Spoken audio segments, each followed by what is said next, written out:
اس مہینے کی مناسبتوں میں سے بالکل پہلی مناسبت وہ آ رہی ہے یکم ذی القعدۃ الحرام، اس بی بی کی آمد کے جس کے لیے 4 معصوموں نے زیارت پر جنت کی ضمانت دی. ایسا کسی امامزادے کے لیے نہیں ہے. میں آپ سے اطمینان کے ساتھ کہہ رہا ہوں، ایران میں فقط 8,000 امامزادے ہیں. ہر امامزادے کا ایک جیسا مقام نہیں، سب قابل احترام ہے. لیکن کچھ امامزادوں کا احترام فقط امامزادہ ہونے کی وجہ سے نہیں، ان کا احترام اس خاطر ہے کہ قرآن کی کتنی آیتیں ہیں جن کا مصداق آپ کو بی بی معصومہ ام نظر آئیں گی، جس میں سے ایک آیت میں نے خطبے میں پڑھی.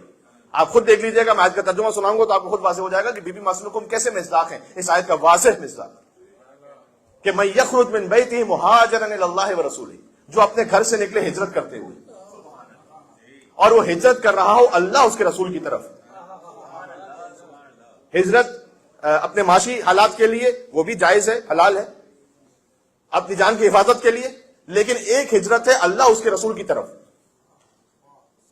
اللہ کی طرف ہجرت کا مطلب کیا؟ امام کی طرف ہجرت. ذہن میں رکھیے گا، جو ہجرت کرنے کے لیے نکلے من یخرج من بیتہ مہاجرا الی اللہ ورسولہ ثم یدرک الموت، سنیے گا، اور راستے میں اسے موت آ جائے. بی بی معصومہ قم جا رہی ہے مدینہ سے مشہد پہنچنے سے پہلے قم میں ان کی وفات ہو گئی ہے. ہجرت کرنے کے لیے نکلے، راستے میں موت آ جائے تو اب کیا ہے؟ فقط وقع اجرہ علی اللہ، اس کا اتنا اجر ہے کہ اللہ کے علاوہ کو جانتا ہی نہیں. اس کا واضح مصداق ہے بی بی معصومہ کو سلام علیہ.